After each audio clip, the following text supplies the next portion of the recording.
কবরে কি করে রবে একা একা, কবরে কি করে রবে একা একা। অন্ধকারে বাতি নাই, বদ্ধ ঘরে সাথী নাই, তোমার প্রিয়াও দেবে না তোমারে দেখা। কবরে কি করে রবে একা একা। মশারি নাই, বালিশ নাই, কেমন করে ঘুমাবে ভাই। নাই এয়ার কন্ডিশনের ঠাই, নাই হিটার পাখা। নির্জন নিরালা নিঝুমে, শীত গরমে একই রুমে। নির্জন নিরালা নিঝুমে, শীত গরমে একই রুমে। থাকতে হবে টানা ঘুমে, থাকতে হবে টানা ঘুমে। বিধাতার লেখা কবরে কি করে রবে একা একা। পাকা বাড়ি গামি গাড়ি, টাকা কড়ি কাড়ি কাড়ি। ছেড়ে দিতে হবে বাড়ি, যাবে না থাকা। তোমার বসার চেয়ার টাকার সিন্ধুক, আত্মরক্ষার পিস্তল বন্দুক। পড়ে রইবে বিশাল মূল্য প্রিয় এলাকা। কবরে কি করে রবে একা একা। এক মুহূর্ত যে সন্তানে, না দেখলে ঝড় ওঠে মনে। তাদের ছেড়ে গরস্থানে থাকবে যে একা। তারা বছরে তো একবার পাশে যাবে জিয়ারতের আসে। বছরে তো একবার পাশে যাবে জিয়ারতের আসে। কোটি বছর সবুজ ঘাসে থাকবে যে ঢাকা। কবরে কি করে রবে একা একা। বলো কবরে কি করে রবে একা একা। অন্ধকারে বাতি নাই, বদ্ধ ঘরে সাথী নাই, তোমার প্রিয়াও দেবে না তোমার দেখা। কবরে কি করে রবে একা একা। আলহামদুলিল্লাহ। আল্লাহ পাক বলেন, লা তাজিদু কওমান ইউমিনুনা বিল্লাহি ওয়াল ইয়াউমিল আখির। আপনি দেখতেই পাবেন না এমন ব্যক্তিকে, এমন দলকে, এমন জাতিকে যারা আল্লাহ এবং কিয়ামতে বিশ্বাস করে।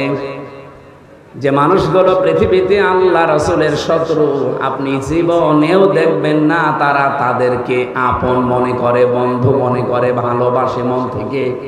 যদিও সেটা তার বাবা হয়, যদিও সেটা তার দাদা হয়, যদিও তার ভাই হয়, তার আত্মীয় স্বজন, স্ত্রী, সন্তান এগুলো হয়। কারণ কি, আল্লাহ পাক এই মানুষগুলোর অন্তরের ভেতরে ঈমান বদ্ধমূল করে দিয়েছেন এবং ফেরেশতাদের দ্বারা তাদেরকে আল্লাহ শক্তিশালী করে দিয়েছেন। আমি সারা দেশের সাথে আয়াতটা মিলিয়ে দেখলাম, এই আয়াত 100 ভাগ এখন মিলে যাচ্ছে জামাত ইসলামী বাংলাদেশের সাথে। ইয়াদখিলুহুম জান্নাত, আল্লাহ তাদেরকে প্রবেশ করাবেন এমন একটা বাগানে।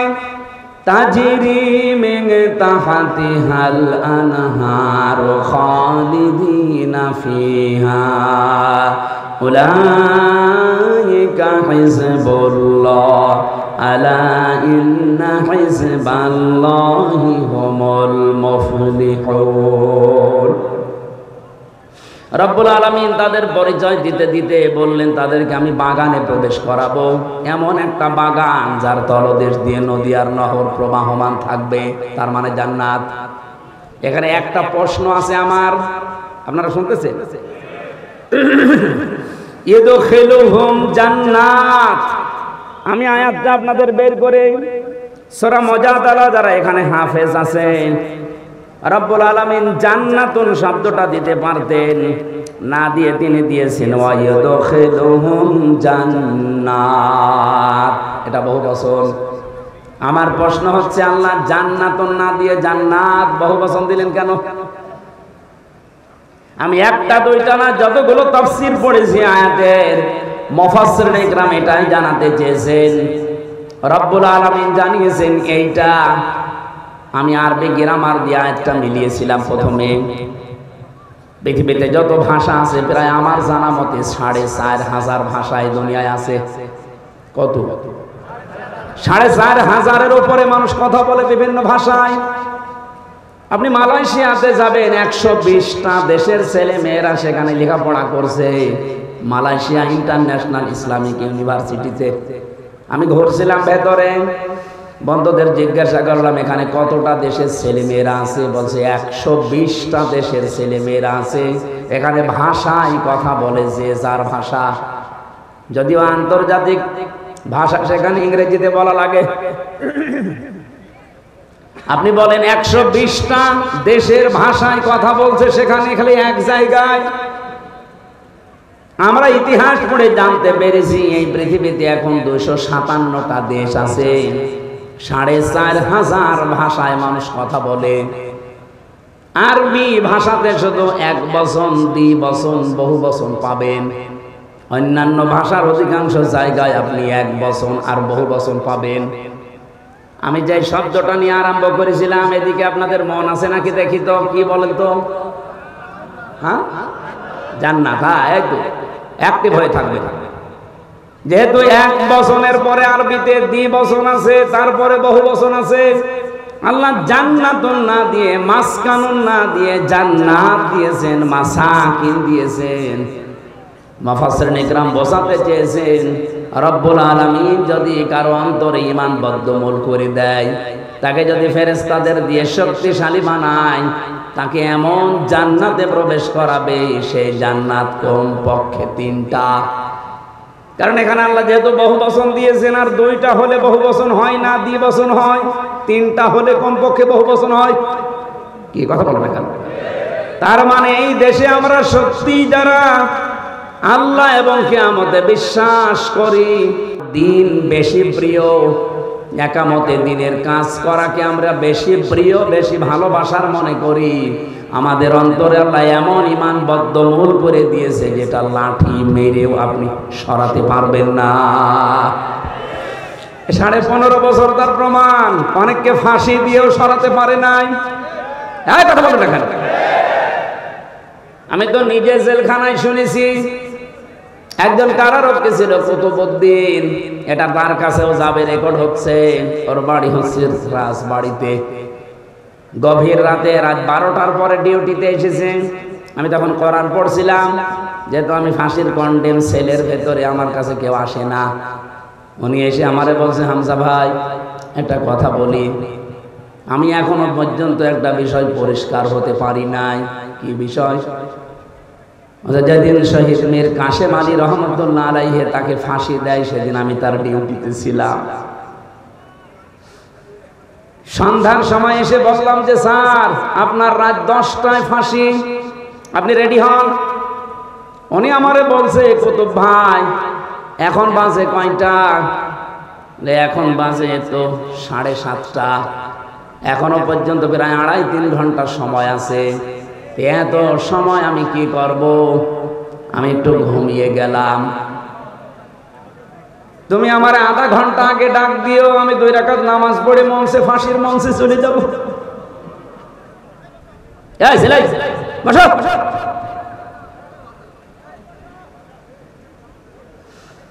জয়পুরহাট বাসী কুতুব ভাই আমারে বলছে, ঠিক দেখলাম লোকটা ঘুমিয়ে গেল। 2 ঘন্টা পরে ওনারে ডাকলাম, উনি ঘুম থেকে উঠলো। গোসল করে ওযু করার পরে উনি দেখলাম 2 রাকাত নামাজ পড়ে নিল। নামাজ পড়ে 1 কাপ চা বানিয়ে, হিটার ছিল ভেতরে, চা বানিয়ে বলছে আপনি নেবেন? উনি বলছে যে আমি চিন্তায় আছি, কিসের চা? যার মাত্র 3 ঘন্টা পরে ফাঁসি, সেই লোকটা 2 ঘন্টা ঘুমিয়ে গেল। ঘুমাইলো কি করে আমি আজ পর্যন্ত এখনো ভেবে পাইনি। আমারে ঠিক 10টা বাজার 5 মিনিট আগে বলছে সময় হয়ে গেছে, নিয়ে যাবেন না। মনে হচ্ছে শ্বশুর বাড়ি যাওয়ার জন্য ব্যস্ত হয়ে পড়েছে। জেলার আসলো, সোবার আসলো, আরো যারা যে দায়িত্বে আছে, জল্লাদ শাহজাহান, ও এসে চোখ মুখ বাঁধতে চায়, বলে বাধা লাগবে না, জায়গায় নিয়ে চলেন। নতুন জামা কাপড় আজকে পরে আতর লাগিয়ে মনে হচ্ছে আল্লাহ ওনাকে ডাকতেছে। অথচ ওই সময় তার সন্তান ব্যারিস্টার আরমান, সে গুম হয়ে আছে আয়না ঘরে, কোথায় আছে কেউ জানে না। তার নিজের স্ত্রী হাসপাতালের বেডে কাতরাচ্ছে, তার দলীয় লোকজন হাজার হাজার লক্ষ লক্ষ পালিয়ে বেড়াচ্ছে। বলে তো এই কঠিন মুহূর্তে মাত্র 3 ঘন্টা পরে যার মৃত্যু হয়ে যাবে, 2 ঘন্টা ঘুম আসার কথা আপনি সহজে বলে ফেললেন। এত সহজ বিষয় না। প্রিয় জয়পুরহাটবাসী, এই নামটা বললে এখন আমাদের কলিজা ভরে যায় না? বাংলাদেশ জামাতে ইসলামী। না, সবার কলিজা ভরে যায় না, কিছু মানুষের কলিজায় আগুন লাগে। এই যে ফজু পাগলার মতো মানুষ, এর কি কলিজা ভরে যাবে? কেডা যেন বানিয়েছে, কে যেন, যে ফতে ফালতু, বর্গের জতে জাউরা, আর লতে লুচ্চা, ফজলু। এ লোকের কপালে মনে হয় হেদায়েত নেই। ও যেভাবে মিথ্যা কথা আরম্ভ করেছে, ও মূল্য বলে বেঈমান হই।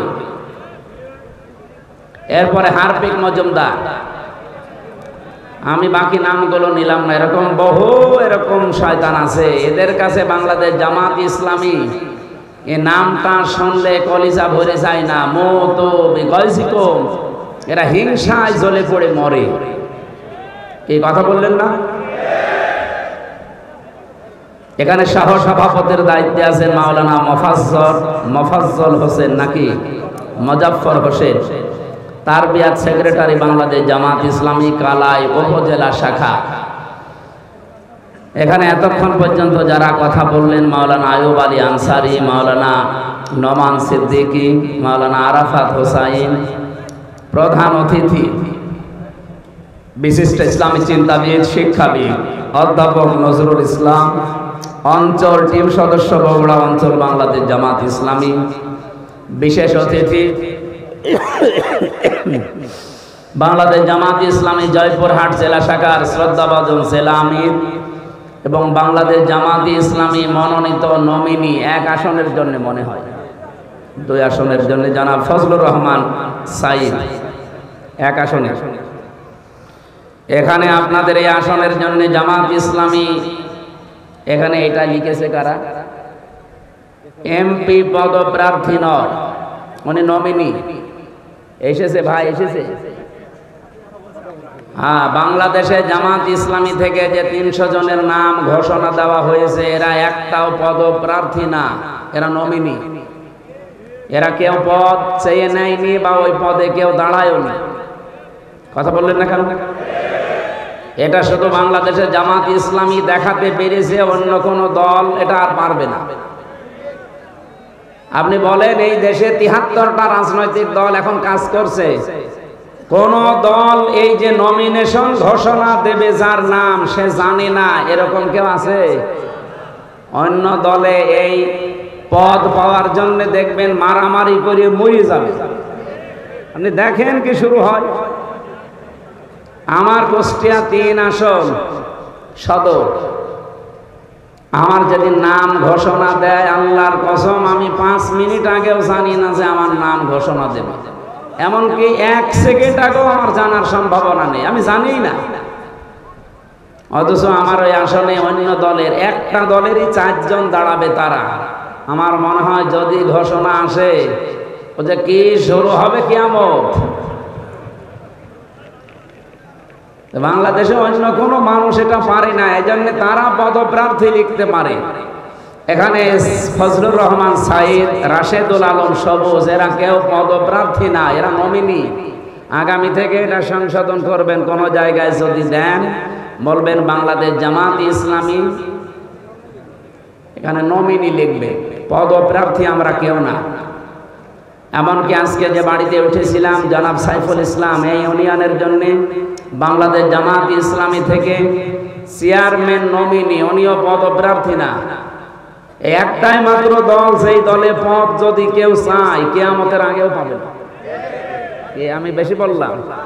যারা আছে ওদের জিজ্ঞাসা করে দেখেন, পদ তো চাওয়ার সম্ভাবনা নেই। যদি কেউ চায় ও কিয়ামতের পরও পাবে না।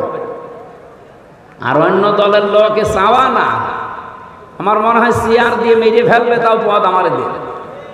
কেন আপনার এত কি দরকার? বাংলাদেশ জামাত ইসলামের আমির যিনি ডাক্তার শফিকুর রহমান হাফিজাহুল্লাহ, আপনারা অন্যদিকে না নিয়ে একটু বিবেক দিয়ে ভাবে যে আপনি কোথায় আছেন। আপনিও রাজনীতি করছেন, আমিও রাজনীতি করছি, আমার আদর্শ কোথায় আর আপনারটা কোথায়? আমিরে জামাত ঘোষণা দিয়েছে এই দেশে বাংলাদেশ জামাত ইসলামী থেকে যদি কেউ এমপি হয়, মন্ত্রী হয়, ওর 5 বছরে একটা টাকা বাড়বে না, যা আছে আরো কমে যাবে। অন্য কোন দলের লোককে ঘোষণা দিতে বলেন তো? আমার মনে হয় বাংলাদেশে তো 73টা দল, যে কোনো দলের প্রধান যদি এই ঘোষণা দেয় যে আমার দল থেকেও কেউ এমপি হলে, মন্ত্রী হলে যদি 100 টাকা নিয়ে এমপি হয়, 5 বছর পরে ওর 90 টাকা হয়ে যাবে, আমার মনে হয় ওই দল থেকে কেউ এমপি দাঁড়াবে। এরপরও যদি কারো বিবেক না খোলে, শুধুমাত্র ইসলাম আছে এই কারণে আপনার সহ্য হয় না। এই যে ডাক্তার জাহেদ, এ বলেছে জামাত ইসলাম যদি স্বাধীনতা বিরোধী নাও হইতো তাও ওদের আমি ঘৃণা করতাম, কারণ ওরা ইসলাম নিয়ে রাজনীতি করে। বলেন নাউজুবিল্লাহ। এই লোকটা কাফের যদি এটা মন থেকে বলে থাকে যে জামাত ইসলামী বাংলাদেশেরা ইসলাম নিয়ে রাজনীতি করে, এই জন্য এদের আমি পছন্দ করি না, এদের আমি দেখতে পাই না, ওই লোকটার ঈমান নেই। কারণ ইসলাম নিয়ে রাজনীতি করা লাগবে, এই ঘোষণা কার? আরো জোরে বলেন কার? হ্যাঁ, যৌবন আছে এখনো দাদা। জনাব মনসুর রহমান আমির বাংলাদেশ জামাত ইসলামী কালাই উপজেলা শাখা, জনাব আব্দুল আলিম সেক্রেটারি বাংলাদেশ জামাত ইসলামী কালাই উপজেলা শাখা, আয়োজন করেছে বাংলাদেশ জামাত ইসলামী জিন্দারপুর ইউনিয়ন শাখা। মঞ্চে বসা ওলামা ইকরাম, সামনে বসা মুসলমান ভাইরা, পর্দার আড়ালের সম্মানিতা মা এবং বোনেরা, প্রশাসনের ভাইরা, আমাদের এই কালাই থানার সম্মানিত ওসি সাহেব এসেছেন আজকে, এবং অন্যান্য যারা সদস্যরা দায়িত্ব পালন করছেন। আল্লাহ যে মা তাদেরকে পেটে নিয়েছে কোরআনের ইজ্জতে হযরতে খাদিজা রাদিয়াল্লাহু কুবরার মতো যেন আল্লাহ বানিয়ে দেয়। আজকের এই অনুষ্ঠান যদিও জামাত ইসলামী বাংলাদেশ জিন্দারপুর ইউনিয়ন শাখার উদ্যোগে, কিন্তু এটা দল মত জাতি বর্ণ ধর্ম নির্বিশেষে সবার জন্য। কি কথা বলেন না কেন? এ কোরআন শরীফ কি জামাত ইসলামের? কোরআন শরীফ কি বিএনপির? না, মানুষ যারা তাদের জন্য আল্লাহ কোরআনে আলোচ্য বিষয় দিয়েছেন। রব্বুল আলামিন বলেন হাদা বায়ানুল লিন্নাসি ওয়া হুদা ওয়া মাউইযাতুল লিল মুত্তাকিন। একটা বায়ান, একটা বক্তব্য আমি মানুষের জন্য দিয়েছি। জয়পুরহাটবাসী বলেন তো কোরআনের বক্তব্য আল্লাহ দিয়েছেন কাদের জন্য? মানুষের। বলেন বলেন। আমি ওই পর্যন্ত জানি মানুষের জন্য আল্লাহ তার কোরআনে বক্তব্য দিলেন, কিন্তু কোন মানুষ? এটা জীবিত মানুষ হওয়া লাগবে, মরা মানুষের জন্য আল্লাহ বক্তব্য দেয়নি। অথচ বাংলাদেশে বলেন তো এই 15.5 বছর যে অবস্থা গেল, জীবিত মানুষদেরকে আল্লাহর বক্তব্য শোনানো বড় কঠিন হয়ে পড়েছিল। ওরা বলতো আমাদেরকে, আপনি কোরআন পড়বেন, কোরআন অসুবিধা নেই, আমার বাবা মরে গেছে, মরেন। আরে ভাই, আপনার বাবা তো মরেই গেছে, এখন আমি পড়ে করব কি?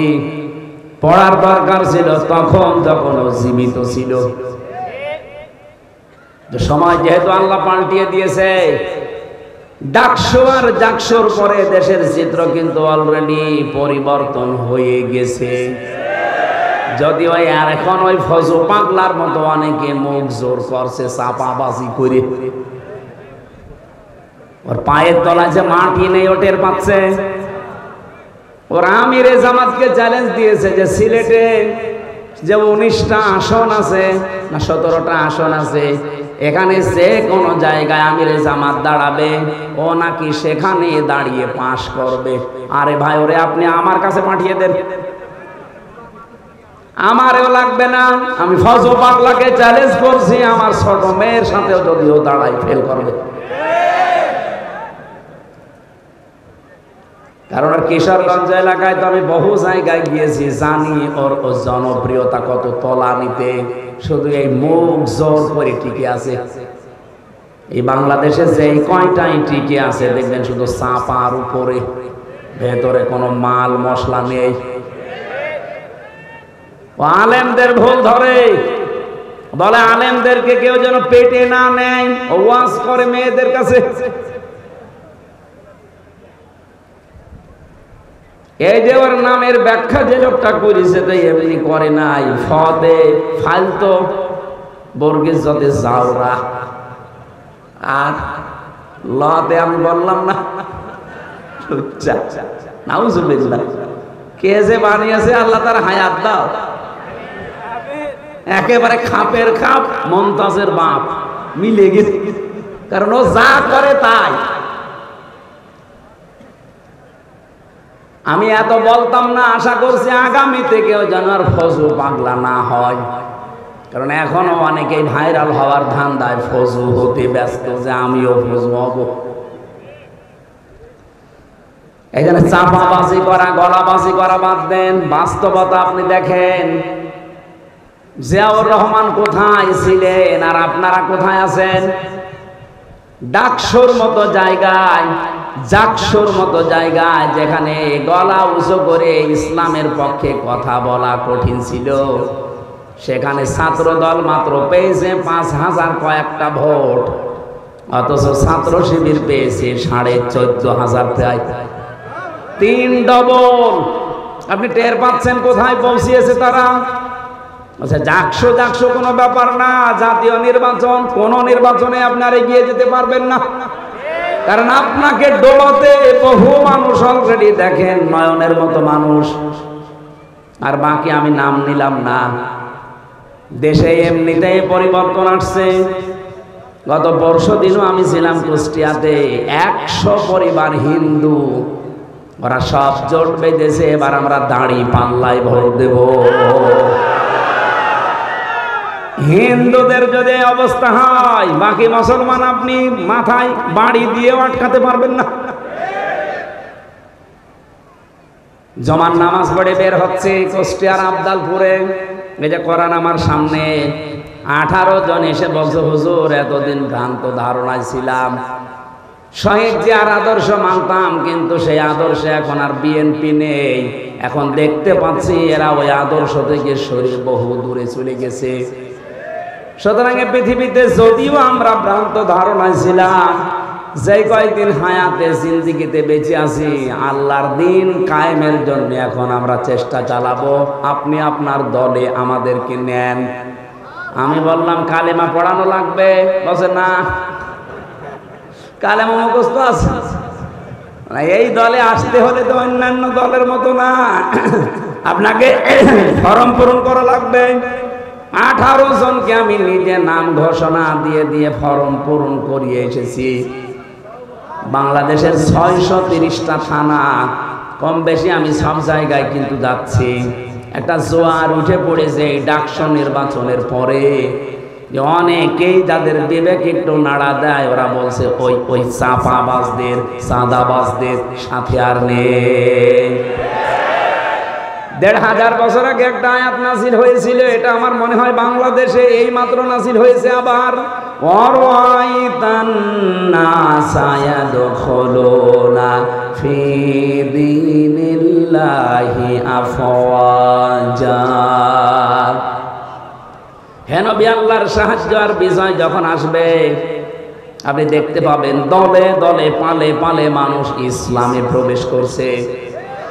আজ বাংলাদেশের অনেকেই মনে করে ইসলাম মানেই এদেশে কায়েম করার মতো শক্তি রাখে জামাত ইসলামী।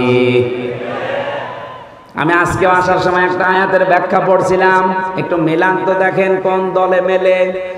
সূরা মুজাদালার শেষের আয়াত, লা তাজিদু কওমান ইউমিনুনা বিল্লাহি ওয়াল ইয়াউমিল আখির ইয়াওয়াদ্দুনা মান হাদ্দাল্লাহা ওয়া রাসূলাহু ওয়ালাউ কানু আবাআহুম আও আবনাআহুম আও ইখওয়ানাহুম আও আশীরাতাহুম উলাইকা কাতাবা ফি কুলুবিহিমুল ঈমান ওয়া আইয়াদাহুম বিরূহিম মিন ইলা আখির আয়া। এই ভালো করে শুনবেন, যেহেতু কথাটা কোরআনের কোনো ভেজাল আছে, আমি শুধু বাংলায় অ্যাডভার্টাইজ করছি, তাছাড়া আমারও বাবার কথা না।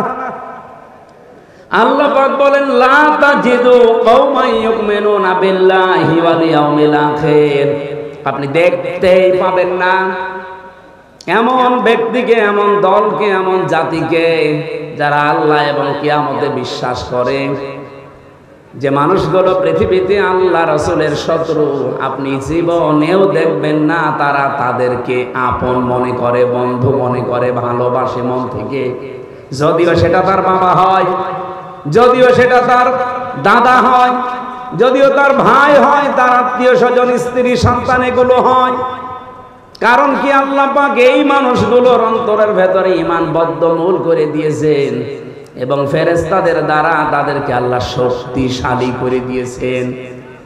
আমি সারা দেশের সাথে আয়াতটা মিলিয়ে দেখলাম, এই আয়াত 100 ভাগ এখন মিলে যাচ্ছে জামাত ইসলামী বাংলাদেশের সাথে। ইয়াদখুলুহুম জান্নাত, আল্লাহ তাদেরকে প্রবেশ করাবেন এমন একটা বাগানে, তাজরি মিন তাহতিহাল আনহার খালিদিনা ফিহা উলাইকা হিজবুল্লাহ আলা ইন্না হিজবাল্লাহি হুমুল মুফলিহুন। রব্বুল আলামিন তাদের পরিচয় দিতে দিতে বললেন, তাদেরকে আমি বাগানে প্রবেশ করাবো, এমন একটা বাগান যার তলদেশ দিয়ে নদী আর নহর প্রবাহমান থাকবে, তার মানে জান্নাত। এখানে একটা প্রশ্ন আছে আমার, আপনারা শুনতেছেন? ইয়াদখুলুহুম জান্নাত, আমি আয়াতটা আপনাদের বের করে সূরা মুজাদালা, যারা এখানে হাফেজ আছেন, রব্বুল আলামিন জান্নাতুন শব্দটা দিতে পারতেন, না দিয়ে তিনি দিয়েছেন ওয়া ইয়াদখুলুহুম জান্নাত, এটা বহু বচন। আমার প্রশ্ন হচ্ছে, আল্লাহ জান্নাতুন না দিয়ে জান্নাত বহু বচন দিলেন কেন? আমি একটা দুইটা না, যতগুলো তাফসীর পড়েছি আয়াতের, মুফাসসিরিনে ইকরাম এটাই জানাতে চেয়েছেন। রব্বুল আলামিন জানিয়েছেন এইটা। আমি আরবি গ্রামার দিয়ে আয়াতটা মিলিয়েছিলাম প্রথমে। পৃথিবীতে যত ভাষা আছে প্রায় আমার জানা মতে 4500 ভাষা এই দুনিয়ায় আছে। কত? 4500-এর উপরে মানুষ কথা বলে বিভিন্ন ভাষায়। আপনি মালয়েশিয়াতে যাবেন, 120টা দেশের ছেলে মেয়েরা সেখানে লেখাপড়া করছে, মালয়েশিয়া ইন্টারন্যাশনাল ইসলামিক ইউনিভার্সিটিতে। আমি ঘুরছিলাম ভেতরে, বন্ধুদের জিজ্ঞাসা করলাম এখানে কতটা দেশের ছেলে মেয়েরা আছে, বলছে 120টা দেশের ছেলে মেয়েরা আছে। এখানে ভাষায় কথা বলে যে যার ভাষা, যদিও আন্তর্জাতিক ভাষা সেখানে ইংরেজিতে বলা লাগে। আপনি বলেন 120টা দেশের ভাষায় কথা বলছে সেখানে, খালি এক জায়গায়। আমরা ইতিহাস পড়ে জানতে পেরেছি এই পৃথিবীতে এখন 257টা দেশ আছে, 4500 ভাষায় মানুষ কথা বলে। আরবি ভাষাতে শুধু এক বচন, দ্বি বচন, বহু বচন পাবেন। অন্যান্য ভাষার অধিকাংশ জায়গায় আপনি এক বচন আর বহু বচন পাবেন। আমি যে শব্দটা নিয়ে আরম্ভ করেছিলাম, এদিকে আপনাদের মন আছে নাকি দেখি তো, কি বলেন তো? হ্যাঁ, জান্নাত। হ্যাঁ, একদম অ্যাক্টিভ হয়ে থাকবে। যেহেতু এক বচনের পরে আরবিতে দ্বি বচন আছে, তারপরে বহু বচন আছে। আল্লাহ জান্নাতুন না দিয়ে, মাসকানুন না দিয়ে জান্নাত দিয়েছেন, মাসাকিন দিয়েছেন। মুফাসসিরিন ইকরাম বোঝাতে চেয়েছেন, রব্বুল আলামিন যদি কারো অন্তরে ঈমান বদ্ধমূল করে দেয়, তাকে যদি ফেরেশতাদের দিয়ে শক্তিশালী বানায়, তাকে এমন জান্নাতে প্রবেশ করাবে, সেই জান্নাত কমপক্ষে 3টা। কারণ এখানে আল্লাহ যেহেতু বহু বচন দিয়েছেন, আর 2টা হলে বহু বচন হয় না, দ্বিবচন হয়। 3টা হলে কমপক্ষে বহু বচন হয়। কি কথা বলবেন? তার মানে এই দেশে আমরা সত্যি যারা আল্লাহ এবং কিয়ামতে বিশ্বাস করি, দিন বেশি প্রিয়, একামতে দিনের কাজ করাকে আমরা বেশি প্রিয়, বেশি ভালোবাসার মনে করি। আমাদের অন্তরে আল্লাহ এমন ঈমান বদ্ধমূল করে দিয়েছে, যেটা লাঠি মেরেও আপনি সরাতে পারবেন না। 15.5 বছর তার প্রমাণ। অনেককে ফাঁসি দিয়েও সরাতে পারে নাই। কথা বলতে দেখেন, আমি তো নিজে জেলখানায় শুনেছি। একজন কারারক্ষী ছিল কুতুবউদ্দিন, এটা তার কাছেও যাবে, রেকর্ড হচ্ছে। ওর বাড়ি হচ্ছে রাজবাড়িতে। গভীর রাতে, রাত 12টার পরে ডিউটিতে এসেছে। আমি তখন কোরআন পড়ছিলাম, যেহেতু আমি ফাঁসির কন্ডেম সেলের ভেতরে, আমার কাছে কেউ আসে না। উনি এসে আমারে বলছে, হামজা ভাই একটা কথা বলি, আমি এখনো পর্যন্ত একটা বিষয় পরিষ্কার হতে পারি নাই। কি বিষয়? যেদিন শহীদ মীর কাশেম আলী রহমতুল্লাহ আলাইহি তাকে ফাঁসি দেয়, সেদিন আমি তার ডিউটিতে ছিলাম। সন্ধ্যার সময় এসে বললাম যে, স্যার আপনার রাত 10টায় ফাঁসি, আপনি রেডি হন। উনি আমারে বলছে, কুতুব ভাই এখন বাজে কয়টা? এখন বাজে তো 7:30টা। এখনো পর্যন্ত প্রায় 2.5-3 ঘন্টা সময় আছে। এত সময় আমি কি করব? আমি একটু ঘুমিয়ে গেলাম। তুমি আমার আধা ঘন্টা আগে ডাক দিও, আমি 2 রাকাত নামাজ পড়ে মঞ্চে, ফাঁসির মঞ্চে চলে যাব।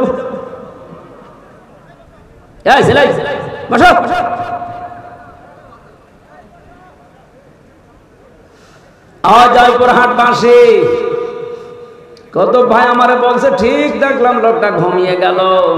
2 ঘন্টা পরে ওনারে ডাকলাম, উনি ঘুম থেকে উঠলো, গোসল করে ওযু করার পরে উনি দেখলাম 2 রাকাত নামাজ পড়ে নিল। নামাজ পড়ে 1 কাপ চা বানিয়ে, হিটার ছিল ভেতরে, চা বানিয়ে বলছে, আপনি নেবেন? উনি বলছে যে আমি চিন্তায় আছি, কিসের চা? যার মাত্র 3 ঘন্টা পরে ফাঁসি, সেই লোকটা 2 ঘন্টা ঘুমিয়ে গেল। ঘুমাইলো কি করে আমি আজ পর্যন্ত এখনো ভেবে পাইনি। আমারে ঠিক 10টা বাজার 5 মিনিট আগে বলছে, সময় হয়ে গেছে, নিয়ে যাবেন না। মনে হচ্ছে শ্বশুর বাড়ি যাওয়ার জন্য ব্যস্ত হয়ে পড়েছে। জেলার আসলো, সোবার আসলো, আরো যারা যে দায়িত্বে আছে, জল্লাদ শাহজাহান, ও এসে চোখ মুখ বাঁধতে চায়, বলে বাধা লাগবে না, জায়গায় নিয়ে চলেন। নতুন জামা কাপড় আজকে পরে, আতর লাগিয়ে, মনে হচ্ছে আল্লাহ ওনাকে ডাকতেছে। অথচ ওই সময় তার সন্তান ব্যারিস্টার আরমান, সে গুম হয়ে আছে আয়না ঘরে, কোথায় আছে কেউ জানে না। তার নিজের স্ত্রী হাসপাতালের বেডে কাতরাচ্ছে। তার দলীয় লোকজন হাজার হাজার লক্ষ লক্ষ পালিয়ে বেড়াচ্ছে।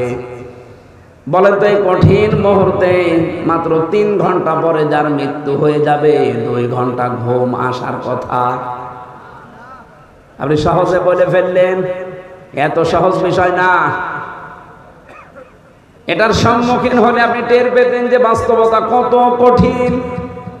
আপনাকে যদি আমি এখনই গ্যারান্টি দেই যে আপনি 1 মাস পরে মরে যাবেন, এমনিতেই আমার মনে হয় আপনি 1 মাস যাওয়া লাগবে না, কালকেই মরে যাবেন, টেনশনেই মরে যাবেন। অথচ লোকটার মাত্র 2.5 ঘন্টা বাকি আছে ফাঁসি হতে, 2 ঘন্টা ঘুমিয়েছে ভালোভাবে। আমি ওনারে বলেছিলাম কারারক্ষী কত ভাই, আপনি এখনো পর্যন্ত বুঝতে পারেননি, আমি বুঝে ফেলেছি। 1500 বছর আগে কোরআনে কারিমে আল্লাহ যে আয়াতটা আমি ওনাকে শুনিয়েছিলাম, উলাইকা কাতাবা ফি কুলুবিহিমুল ঈমান ওয়া আইয়াদাহুম বিরূহিম মিন।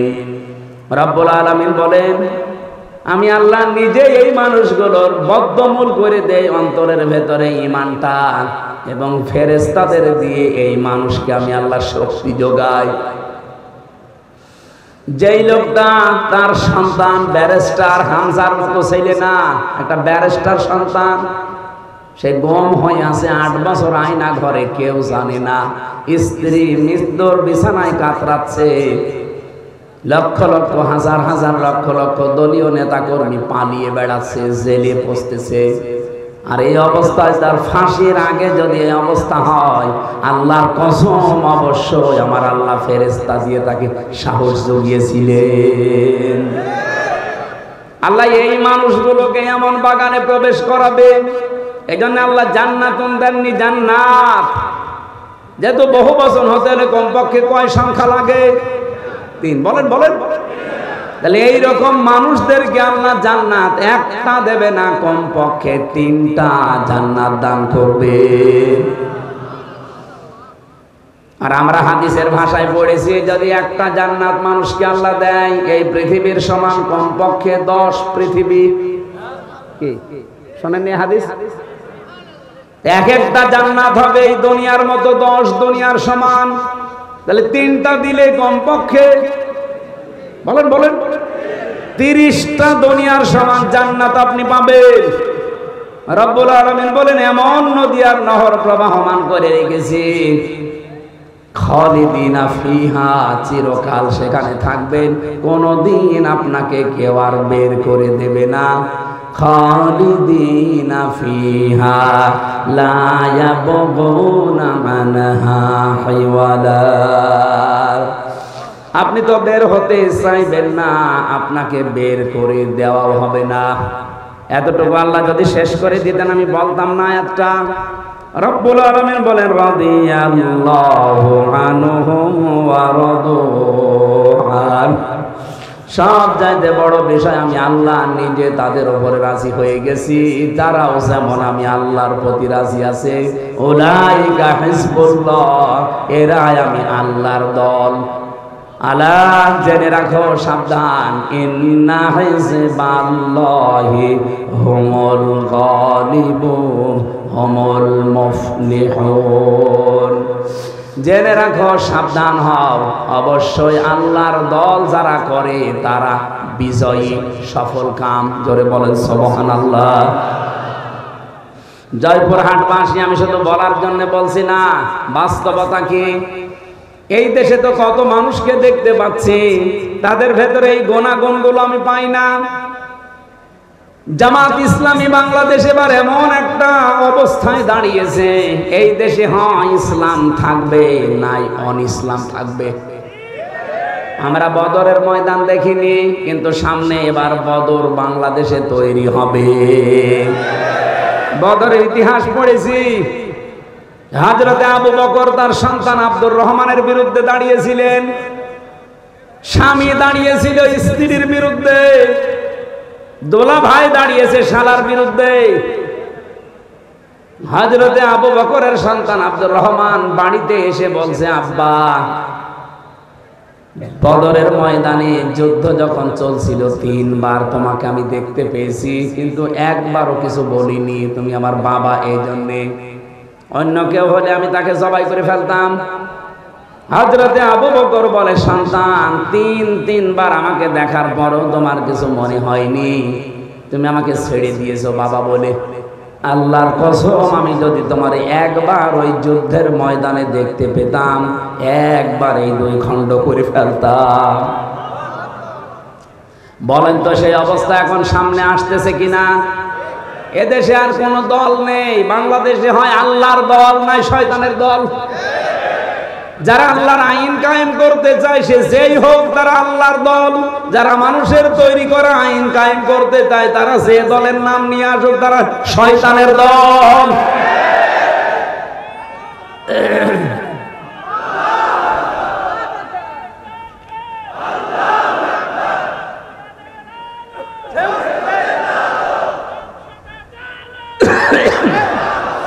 সুসংবাদ শোনাচ্ছি, কাতাবাল্লাহু লা আগলিবান্না আনা ওয়া রুসুলি ইন্নাল্লাহা কাবিয়্যুন আজিজ।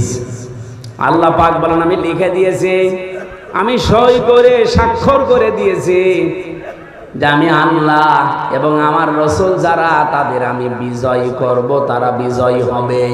এই গ্যারান্টি কার? এই জন্য চর্ম চোখে যদিও উল্টা পাল্টা কিছু দেখেন, এগুলো সব মরিচিকা। সর্বশেষ বিজয়ী হওয়া আমার আল্লাহ এবং রসুলের দায়িত্ব। যেহেতু রসুল নেই, এই জন্য আল্লাহ রসুলই বহু বচন দিয়েছেন। আল্লাহ বলেন, আমি লিখে দিয়েছি বিজয়ী হওয়া। লা আগলিবান্না লামে তাকিদ নুনে সাকিলা। আল্লাহ গ্যারান্টি দিয়েছেন দুইবার যে অবশ্যই আমি আল্লাহ বিজয়ী হব এবং আমার রসুলরা, যেহেতু রসুল এখন পৃথিবীতে নেই, রসুলের উত্তরাধিকারী যারা আলেম, এই মানুষগুলো সামনে বিজয়ী হবে। এই জন্য অনেকেই চিন্তা ভাবনা এখনো আছেন যে না জানি যদি এবার পাস না হয় তাহলে আমার ইমামতি থাকবে। তো আপনি ইমামতি নিয়ে আসেন, আর আপনার এই ধারণা কেন তৈরি হয় বলেন? 92% মুসলমানের এই দেশ, 1 বছর 1 মাসে, 1 বছর 1 মাস 7 দিনে যে পরিবর্তন হয়ে গেছে অলরেডি দেশের মানুষ সবাই বুঝে ফেলেছে এই দেশ এবং এই মানবতা বাংলাদেশে ইসলামের কাছেই নিরাপদ।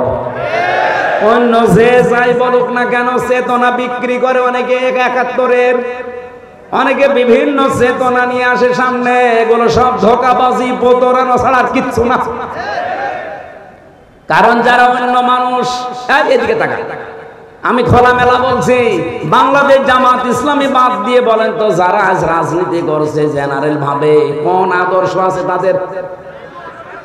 তারা যে আদর্শ নিয়ে রাজনীতি করতো সেই মানুষটার উপরেও তারা নেই। আমি নিজে শহীদ জিয়ার নামে দোয়া করতে শুনেছি কাবার ইমামকে।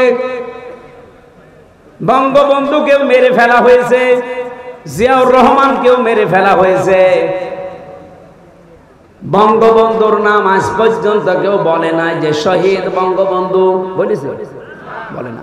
কিন্তু শহীদ জিয়াউর রহমান বলে, কারণ তার কাজকর্ম, ভেতরের অবস্থা আমি জানি না, কিন্তু বাহ্যিক কাজকর্ম, অ্যাক্টিভিটিস তার ইসলামের পক্ষে ছিল, ভারতের বিপক্ষে ছিল। এখন যারা তার নাম নিয়ে আদর্শ নিয়ে রাজনীতির মাঠে নেমেছেন, এর অনেকে এখন আছেন সবগুলো দাদাদের প্রেসক্রিপশন অনুযায়ী চলে। এই জন্য দেশের মানুষের মন থেকে তারা আস্তে আস্তে উঠে যাচ্ছে। না যে ডাকসুর মতো জাকসুর মতো জায়গায় একটা সিটও তারা পায়নি। 28টা সিটের শিবির পেয়েছে 23টা, আর স্বতন্ত্র পেয়েছে 5টা। 23 আর 5 কত হয়? ওরা একটাও পেল না। জাহাঙ্গীরনগর বিশ্ববিদ্যালয়ে 21টা পেয়েছে শিবির আর 5টা পেয়েছে স্বতন্ত্র যারা তারা। আপনারা একটাও পাচ্ছেন না, এরপরও মুখ জোর করেন। কোথায় আছেন আপনি টের পাচ্ছেন? এ আপনার রাজনীতি, এ আপনার আদর্শ। কি করলেন 1 বছর 1 মাস 7 দিনে? শুধু চাঁদাবাজি ছাড়া কি উপহার দিয়েছেন জাতিকে? পাথর দিয়ে মানুষ মারে, কথা বলেন না কেন? আজকেও না কালকে দেখলাম ফরিদপুরে একজনের ঠ্যাঙের উপরে হাতুড়ি দিয়ে মেরে ঠ্যাং ভেঙে দিচ্ছে, চাঁদা দেয়নি এই কারণে। এই একটা কথা হলো? মানুষ এখন আর বোকা নেই। আর আগস্টের 5 তারিখের আগেও নেই। মানুষ এখন সচেতন, এ কিন্তু বুঝে ফেলেছে। আমার তো মনে হচ্ছে সামনে বাংলাদেশে একটা নীরব বিপ্লব হবে বাংলাদেশ জামাত ইসলামীর। এখনো যদি আপনি সেই ভারত প্রেম নিয়ে থাকেন হাসিনার মতো, আপনিও ডুববেন। আশা করছি আপনারা ফিরে আসবেন। এরপরও যদি কেউ না আসে, সে তার কপালে আগুন লাগাবে। দেখেন না নেপালে কি হয়েছে, পানির ভেতরে মন্ত্রীদের চুবাচ্ছে, খা পানি খা। ভারতে আরম্ভ হয়েছে, ভারতে মোদির বাড়ি ঘর পর্যন্ত এখন আক্রমণ চলছে। হবে 100 ভাগ, কারণ আল্লাহর ঘর মসজিদ ভেঙেছে। বলেন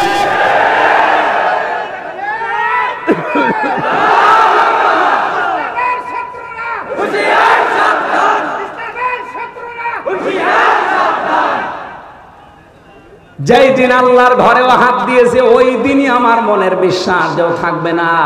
কারণ আব্রাহা আল্লাহর ঘর ভাঙতে এসে কাশফে মাকুল হয়ে গেছে, আর ও অলরেডি আল্লাহর বহু ঘর টুকরা টুকরা করে ফেলেছে।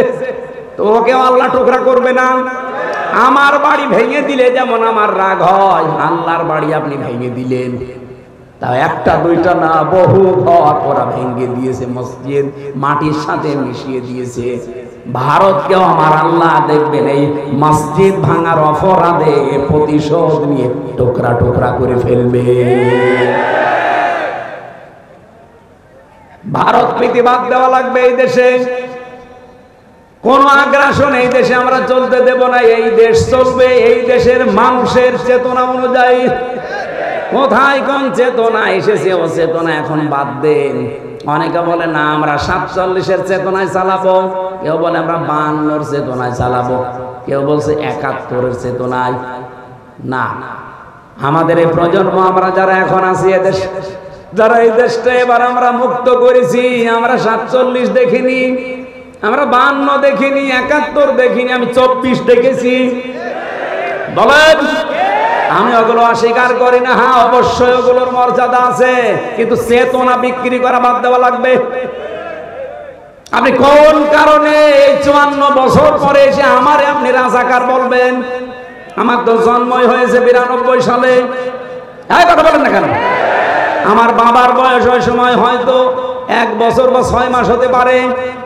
কোন কারণে এই ট্যাগ আমার উপরে দিলেন? অথচ যারা এই ট্যাগগুলো এখনো পর্যন্ত দিতে চায়, আপনি খোঁজ করে দেখেন, তাদের দলের ভেতরে রাজাকারের সংখ্যা 1040 জন। আর যাদেরকে এই ট্যাগ দেওয়া হয় তাদের নামে মাত্র 37 জন, তাও 11 জন ফাঁসি হয়ে গেছে। রাজাকার হলে যদি ফাঁসি দেওয়া হয়, তাহলে 1040 জনকে আগে ফাঁসি দেওয়া লাগবে। কথা বলেন না কেন? সুতরাং এই চেতনা বিক্রি করলে আপনিও ডুববেন। হাসিনা যেমন ডুবেছে, আপনিও ডুববেন। আর হাসিনাকে হযরত বলেছিল এখানকার কোন আল্লাহর ওলি জানো? কোথায় সে ওলি? কত বড় জাহেল! এরকম একটা জালেমা মহিলা পৃথিবীর নিকৃষ্ট তালিকায় যার নাম, তারে বলছে হযরত শেখ হাসিনা। ওর নামে তো শেখ দেওয়াও ঠিক না। শেখ মানে বুড়ো। শেখ মানে কি? মুরব্বী, বুড়ো। হাসিনা বলাও ঠিক না, হাসিনা মানে সুন্দরী। এর বিপরীতটা রাখা দরকার। যত মানুষের হাতে রক্ত, যত মানুষের রক্ত তার হাতে লেগে আছে, ওরে আপনি সুন্দরী বলবেন কোন কারণে? সুন্দরী মানুষ এই করে? লক্ষ লক্ষ মানুষকে দেখলাম কাবা শরীফে, এই রুকনে আমিনি থেকে হজরে আসওয়াদ এটা পার হওয়ার সময় এই নামটা উচ্চারণ হচ্ছে, হাসিনা না হাসানা। রব্বানা আতিনা ফিদ দুনিয়া হাসানা ওয়া ফিল আখিরাতি হাসানা ওয়া কিনা আযাবান নার। হে আল্লাহ, দুনিয়ায় তুমি শান্তি, স্বস্তি, নিরাপত্তা দাও, আখিরাতেও শান্তি দিও, আর জাহান্নামের আগুন থেকে আমাদের বাঁচাও।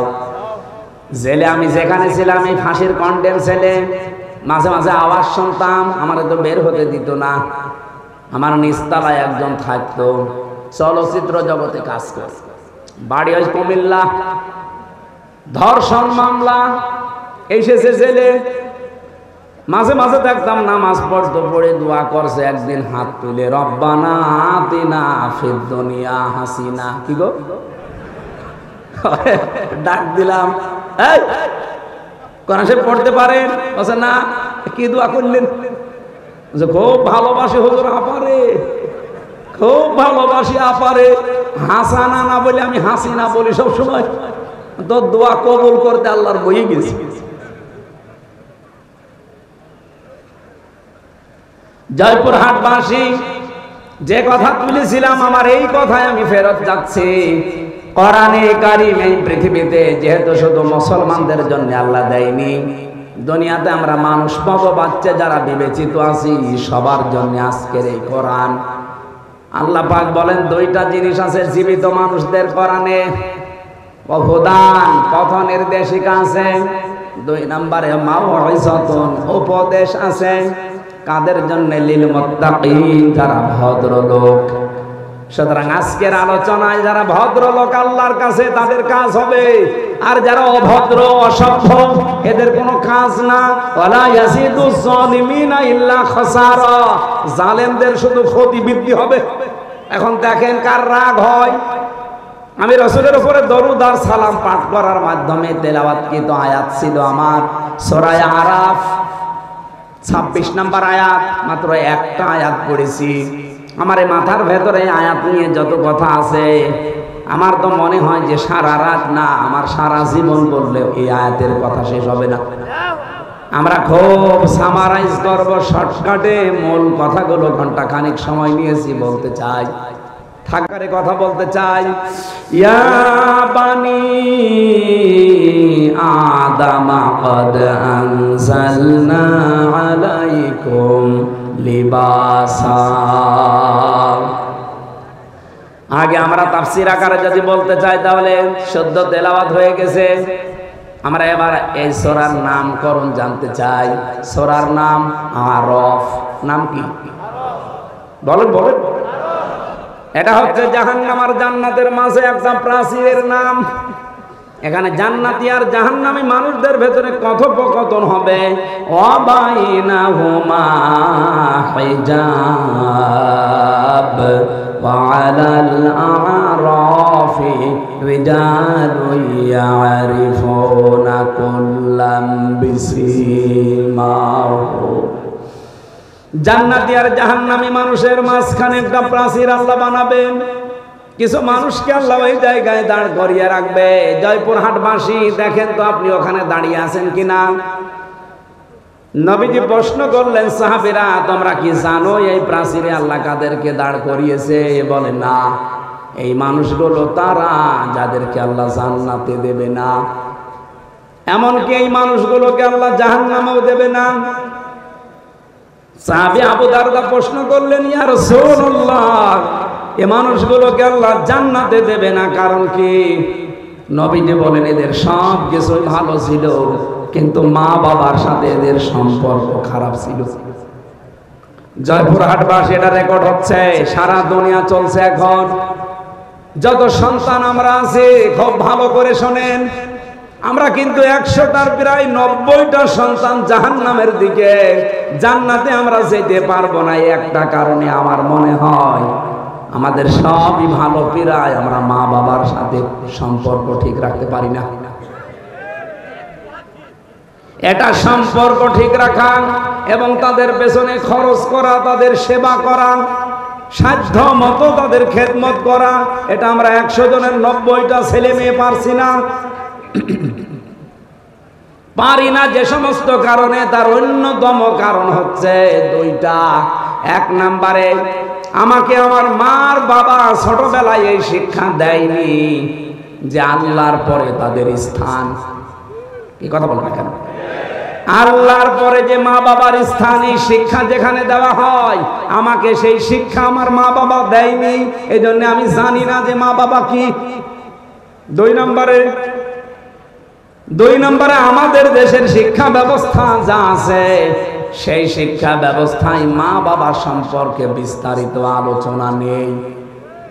কথা বলেন না কেন?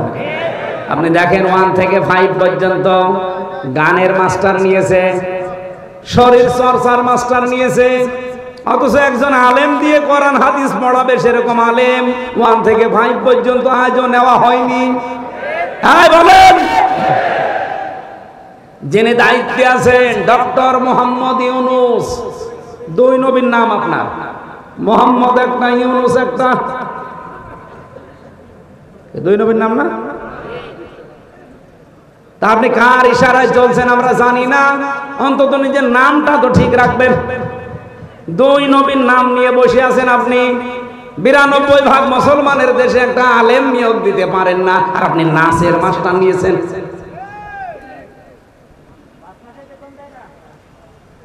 ইসলামিক ফাউন্ডেশন আছে, কিছুটা কোরআন হাদিস শেখায় বাচ্চাদের, ওদের আজ 5 মাস শুনছি বেতন বন্ধ।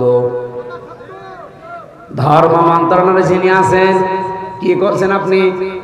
হয় দায়িত্ব সঠিকভাবে পালন করেন, নাই ছেড়েছেন। বাংলার মুসলমানেরা সব এক হওয়া দরকার এই জায়গায়, দলমত এখানে দেখা যাবে না। সেদিন তারেক জিয়া সাহেবের পিএস অপু সাহেব ঢাকাতে আলেমদেরকে ডাক দিয়েছিল যে এই বিষয়টা আপনারা কি করছেন। গানের মাস্টার নিয়োগ দেয় এই দেশে, শরীর চর্চা করা লাগবে এইটা নিয়োগ দেয়, আর 1 থেকে 5 পর্যন্ত একটা আলেম নিয়োগ দিল না, আপনারা কিছুই করেন না। সুতরাং সবাইকে আজ এক হওয়া লাগবে, জামাত বিএনপি চরমনা এগুলো না, সব মুসলমান এক হন। এই মুহূর্তে দাবি তোলা লাগবে 1 থেকে 5 পর্যন্ত এই দেশে একজন মাওলানা শিক্ষক চাই। এই দাবি করেন কারা দেখেন? লিল্লাহি তাকবীর। এই দেখেন তো হাত তোলেনি কে?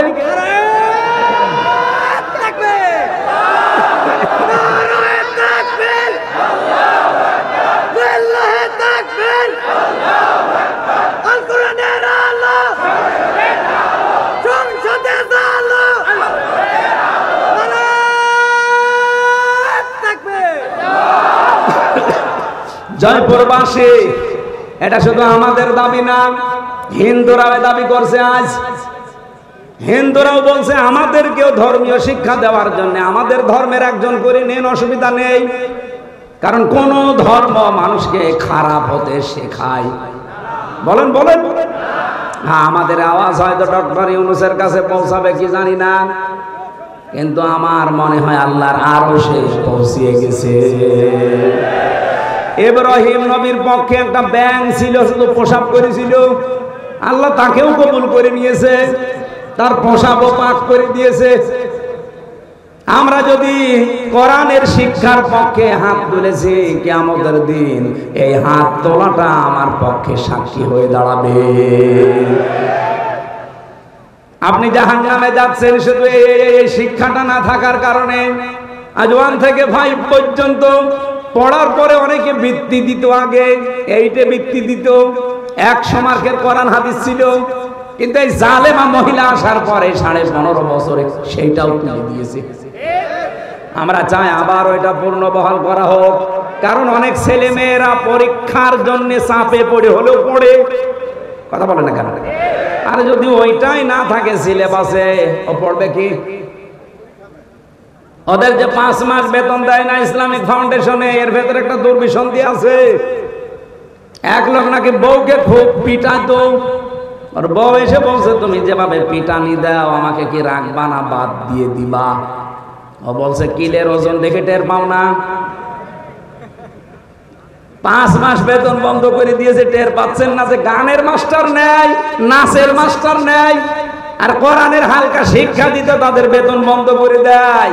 এটা অবশ্যই কোনো জায়গা থেকে কোনো তালবাহানা আসতেছে। কোরআনের বিরুদ্ধে, এই স্বাধীনতার বিরুদ্ধে বাংলাদেশে কোনো তালবাহানা এই দেশের মানুষ মেনে নেবে না। কথা বলেন। আপনি আমাদের জাহান্নামে নিয়ে যেতে চান? মা বাবা সম্পর্কে আমরা জানি না তাদের মর্যাদা, এ কারণে হাজারো সন্তান তাদের খেদমত করে না, আলাদা করে দেয়, এমনকি বৃদ্ধাশ্রমে রেখে আসে। কি নেই? বৃদ্ধাশ্রম নেই? আপনি নীলফামারী যান, কিশোরগঞ্জ থানা আছে, দেখলাম একটা বৃদ্ধাশ্রমে নিয়ে গেল আমারে। এদিকে মা, এদিকে বাবারা বসে আছে লাইন দিয়ে, মুরব্বী মার বাবা, যার কাছে একটু জিজ্ঞাসা করি আমারে ধরে হাওমাও করে কাঁদে। একজন বলছে আমার 3টা ছেলে মেয়ে বিদেশে থাকে, কিন্তু আমি আজ পড়ে আছি এখানে। আমি ওরানে বললাম মা আপনার কাছে কি মনে হয় বলেন তো? উনি বলছে আজ কতদিন বৃদ্ধাশ্রমে পড়ে আছি, আমি এখন কোরআন হাদিস আর ইসলামের ইতিহাস পড়ি। এটা পড়ে আমি বুঝেছি এই দোষ শুধু আমার সন্তানদের না, এই দোষ আমারও আছে, কারণ ছোটবেলা থেকে তাদের দ্বীনের জ্ঞান আমি শিক্ষা দেয়নি। আল্লাহর পরে যে মা বাবার স্থান তাদের কাছে আমার সন্তানরা সেটা জানে না। এই জন্য হাজারো সন্তান আমরা নষ্ট করে ফেলেছি অলরেডি, যেহেতু এই দেশে এখনো শিক্ষা ব্যবস্থা এটা জারি করা হয়নি। আপনাদের আহ্বান জানাবো, অন্য ধর্মের লোক যারা আছেন তাদের আমি বাদ দিলাম, অন্তত ইসলাম ধর্মে যারা আছেন ছেলে মেয়েদেরকে নিজে বাঁচার জন্য হলে শেষ বয়সে যদি আলাদা হতে না চান, বৃদ্ধাশ্রমে যেতে না চান, ছেলে মেয়েদেরকে কোরআন হাদিস প্রথমে 3 বছরে নোরানিতে মক্তবে পড়িয়ে নেবেন, এরপর অন্য জায়গায় দেবেন। নয়তো আপনার কপালেও আসতেছে এই কিশোরগঞ্জের মতো, আপনিও ঠিক কয়েকদিন পরে যাবেন বৃদ্ধাশ্রমে, অথবা আপনাকে আলাদা করে দেবে, আপনার খরচও দেবে না। মা বাবার পেছনে খরচ করা নফল না ফরজ? ফরজ। নামাজ পড়েন, মা বাবার যে সাধ্য মতো খরচ করা দরকার করেন না, না আপনার নামাজ হবে না, কারণ একটার সাথে আরেকটা রিলেটেড। পড়া কোরআন শরীফের ভেতরে আপনি দেখবেন যেখানে আল্লাহ দিয়েছেন আল্লাহর কথা, সঙ্গে সঙ্গে দিয়েছেন রসুলের কথা, আতিউল্লাহ ওয়া আতিউর রাসূল। যেখানে নামাজের কথা সেখানে যাকাতের কথা, আকিমুস সালাত আতুজ যাকাত। যেখানে আল্লাহর শুকরিয়া আদায়ের কথা সঙ্গে সঙ্গে মা বাবার শুকরিয়া আদায়ের কথা। আনিশ করলি ওয়ালি ওয়ালিদাইকা ইলাইয়াল মাসির। তোমরা আল্লাহর শুকরিয়া আদায় করো আর মা বাবার শুকরিয়া আদায় করো। আল্লাহকে মেনে নিয়েছো কিন্তু মা বাবার শুকরিয়া নেই, তুমি জানো আল্লাহকেও মানো না। বলেন নাউজুবিল্লাহ। নবীজি বললেন ওরা আরাফ নামক প্রাচীরে দাঁড়িয়ে আছে, ওরা জান্নাতে যাচ্ছে না শুধু একটা কারণে, আমি যেটা আবিষ্কার করেছি আর একটু বেশি, দেখেন তো মেলে কিনা। 100 ভাগের প্রায় 98 ভাগ সন্তান আমরা মা বাবাকে হয় আলাদা করে দেই, তাড়িয়ে দেই, বৃদ্ধাশ্রমে রেখে আসি। 3 নাম্বার কারণ হচ্ছে আমার অ্যানালাইসিস, এটা আমাদের বউগুলো। এই বউগুলোকে পেছন দরজা দিয়ে শুধুমাত্র নাড়াচাড়া দেয়, এদেরকে ওয়াসওয়াসা দেয় এই বউর মা। কথা বলে দেখেন, বারবার ওখান থেকে বলে কি আর কতদিন আলাদা হয়ে যা, আরামে খেতে পারবি, অথচ নিজের ছেলেটা আলাদা হতে দেয় না। যেই মহিলা তার মেয়েকে দিয়ে এভাবে পরামর্শ দেয়, এটা মা না, এটা ডাইনি। আর আমার মনে হয় এরকম মহিলা যদি আজ প্যান্ডেলে থাকে, ও এতক্ষণ বরদোয়া আরম্ভ করেছে যে হুজুর মরুক, আমি মরবো তাও বলবো, কারণ আপনাকে আমি ভালোবাসি, আমি দেখতে পাচ্ছি আপনি জাহান্নামে যাচ্ছেন, এমনকি আমাকেও ফেলে দিচ্ছেন। আপনার কারণে আজ হাজারো পরিবারে আমি দেখতে পাই তার সন্তান তার মা বাবার হক আদায় করার মন থাকে, তারপরও পারে না। এক কথা বলেন না কেন? মায়ের সঠিক হক আদায় করতে গেলে বোর মন পাওয়া যায় না, আবার বোর মতো কথা চলতে গেলে মা বাবারও মন পাওয়া যায় না। সম্মানিতা মা বোন যারা এখানে বসে আছেন, যারা শ্বশুর শাশুড়ি, তাদেরকে বলছি, আপনি যে মেয়েটা পেয়েছেন এটাকে নিজের মেয়ের মতো যদি মনে করতে না পারেন, আপনার ইবাদত হবে না। কারণ এই মেয়েটা সব কিছু ছেড়ে দিয়ে আপনার পরিবারে এসেছে। আপনি নিজের মেয়ের কত ভুল হয় দোষ হয় মাফ করে দেন, আর অন্যের মেয়ে এসেছে চুন থেকে পান খসলে ছেলের কানে কানে তুলে দেন। আপনি মা। খালি নামাজ পড়া রোজা রাখা আর কালো বোরকা পরা ইবাদত না, পুত্রবধূকে নিজের মেয়ের মতো উদার মনে ভালোবাসা, এইটাও ইবাদত। এরকম বউ শাশুড়ি কম না বেশি? নেই। কম মানে 2-1টা আছে, ইতিহাসের পাতায় পড়েছি। আশা করছি জয়পুরহাটে এরকম মহিলা তৈরি হবে না।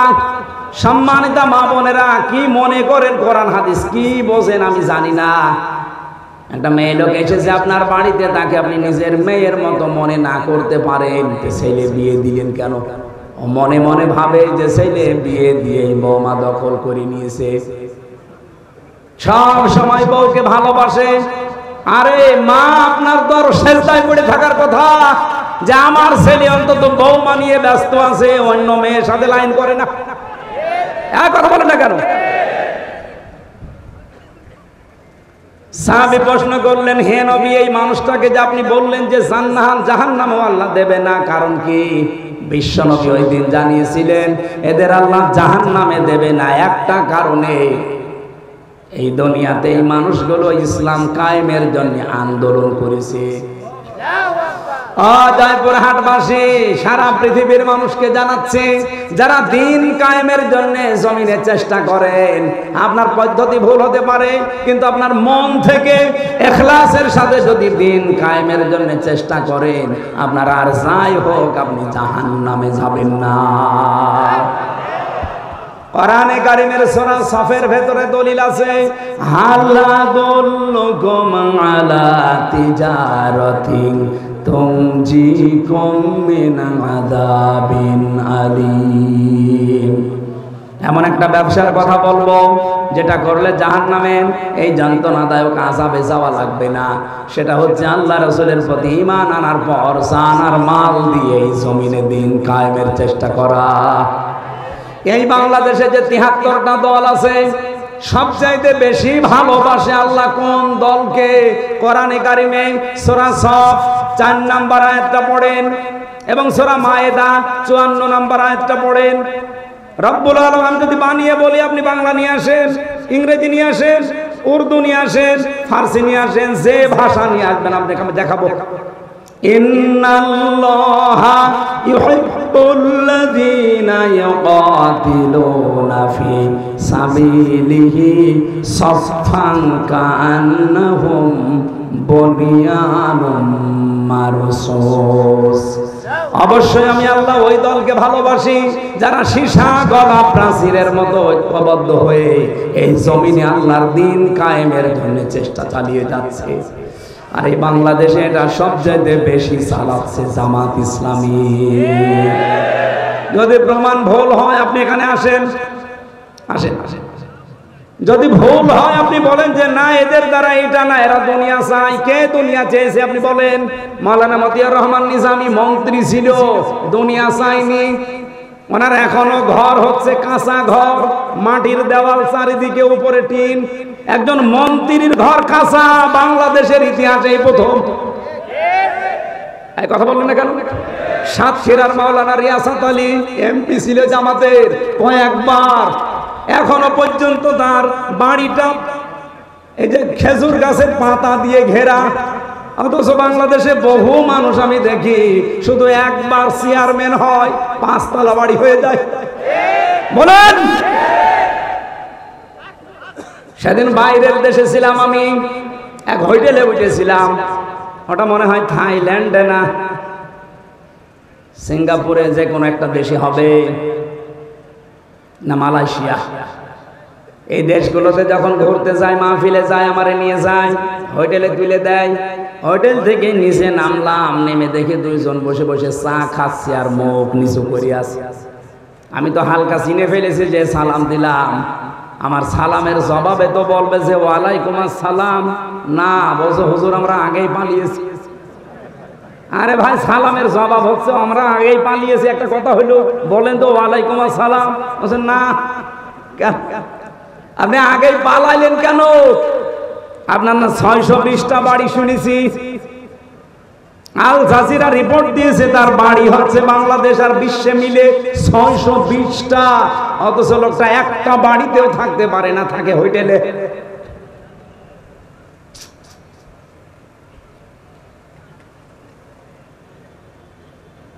অথচ এই মানুষগুলো ৬২০টা বাড়ি বানায়নি, একটা বাড়িও না, মাটির দেওয়া। একজন মন্ত্রী, একজন এমপি, আরে মেম্বার না, চেয়ারম্যান না ইউনিয়ন পরিষদে, উপজেলা চেয়ারম্যান না, মেয়র না, একজন মন্ত্রী।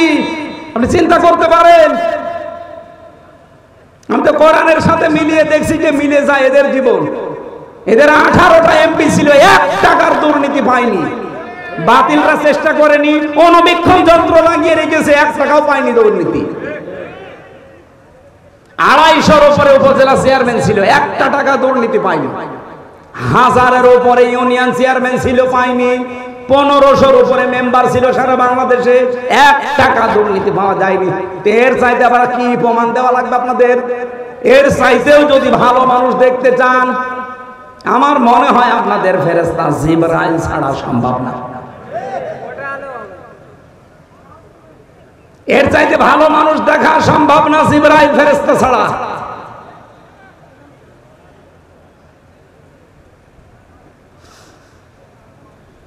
এজন্য গ্যারান্টি দিতে পারি আপনাদেরকে, সীসা গলা প্রাচীরের মতো আজ ঐক্যবদ্ধ হয়ে আল্লাহর এই জমিনটায় 56,000 বর্গ মাইলে দিন কায়েমের জন্য কাঁধে কাঁধ মিলিয়ে চেষ্টা চালিয়ে যাচ্ছে মন থেকে।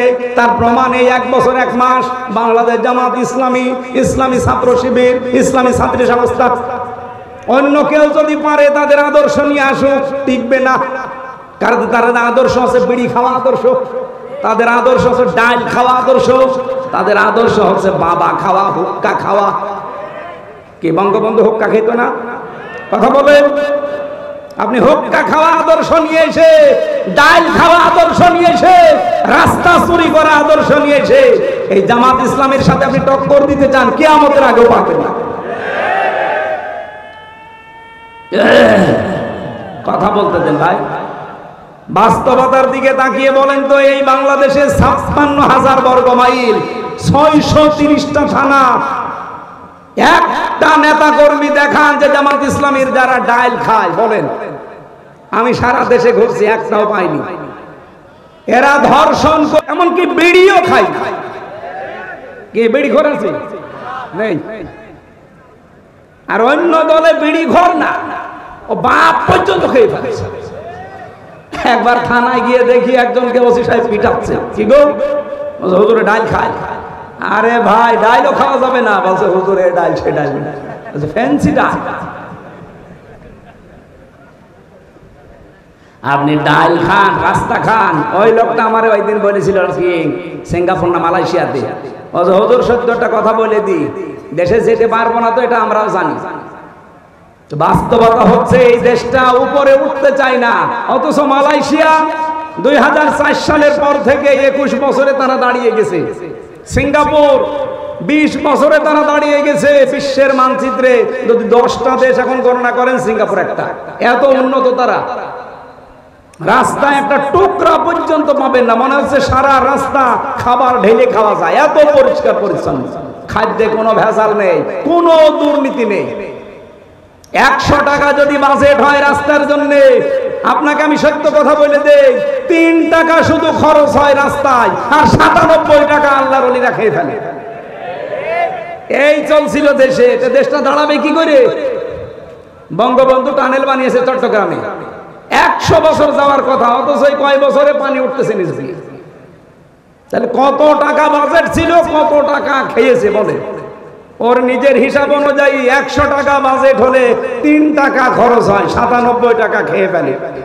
100 টাকা খরচ করে একটা রাস্তা বানালে 100 বছর যাওয়ার কথা, 3 টাকা খরচ করলে 100 বছর যাবে? 3 বছর। আগামীতে ইসলাম আসলে জামাতের আমির বলে নাই যে যা বাজেট হবে জনগণের সামনে সব ওপেন করা লাগবে এমপিদের, তারপরে কাজ শুরু করা লাগবে। আপনি দুর্নীতি করবেন কি করে? সরকারি যে ট্যাক্স ফ্রি গাড়ি আছে, ওই গাড়ি জামাত ইসলামী বাংলাদেশ নেবে না। যে প্লট দেওয়া হয়, ফ্ল্যাট দেওয়া হয়, নেবে না। এর চাইতে গ্যারান্টি বাংলাদেশে কোন দল দিতে পারলে তাকে ভোট দেন, জান। জীবনও পারবে না। তারা যদি 20,000 টাকা নিয়ে এমপি হয়, 5 বছর পরে তারা 20 কোটি টাকার মালিক হবে। আর জামাত ইসলামী যে 300 এমপির নাম ঘোষণা দিয়েছে নমিনি, এরা যদি 100 টাকা নিয়ে এমপি হয়, 5 বছর পরে দেখবেন 90 টাকা হয়ে গেছে, 101 টাকা হবে না। এই বিশ্বাস, এই আস্থা আমিরে জামাতের আছে, এই জন্য এদের নাম ঘোষণা দিয়েছে, এমনি দেয়নি। সম্মানিত ভাইরা, এর চাইতে আর বেশি আমি বলতে পারবো না। এরপরেও যদি কারোর বিবেকে খালি ওই দিকে টান হয়, যান, আপনার যা ভালো লাগে আপনি তাই করেন। আপনি আবার ওই মারা খাবেন, কি মারা জানো? ওইটা তো আর বলা যাচ্ছে না, ওইটা আমি বলতে পারবো না, ফজু পাগলার কাছে শুনি। আবার মারা খাবেন, কি মারা? না, ওটা বলা যাবে না। আরে তো বগুড়া, জয়পুরহাট, ওরে বাবা, খুব ঝামেলা। তাহলে ইসলামী আন্দোলন করলে একটা লাভ, জাহান্নামে যাওয়া লাগবে না। আর যাই হোক, সুতরাং অ্যাক্টিভ হওয়ার জন্য আহ্বান জানাচ্ছি। যারা এখনো দোদুল্যমান অবস্থায় আছেন, ছড়িয়ে ছিটিয়ে আছেন, আসেন অ্যাক্টিভ হন। দিন কায়েমের জন্য ঐক্যবদ্ধ হয়ে চেষ্টা করলে আল্লাহ বেশি ভালো পারবে। বলেন না কেন? সূরা এইরকম একটা সূরার একটা মাত্র আয়াত, 26 নম্বর আয়াত, এটা পোশাক নিয়ে আলোচনা। শয়তানের প্রথম হামলা মানব জাতির উপরে এবং তার পদ্ধতি কি ছিল সেইটা আল্লাহ জানিয়েছে। শয়তানের যত টার্গেট আছে, হামলা আছে, সবচাইতে বড় হামলা শয়তানের পোশাকের উপরে। কিসে? শয়তান চায় যে আদম সন্তান যেন পোশাক না পরে। এদের বহু আয়োজন শয়তান করেছে। এই যে সুন্দরী প্রতিযোগিতা, যারা এই প্রতিযোগিতায় নাম লেখা, এদের পোশাক আশাক ঠিক আছে? বলেন বলেন। এমনকি সুন্দর সুদর্শন পুরুষ প্রতিযোগিতা হয়েছিল, কি যেন নাম ওর, অ্যাডলফ। ও নাকি সুন্দর, সারা বাংলাদেশের সবচেয়ে সুন্দর সুদর্শন পুরুষ। ওর জানাজা পড়া দেখলাম, শয়তান জানাজা পড়ছে, এদিকে দিকে তাকাচ্ছে।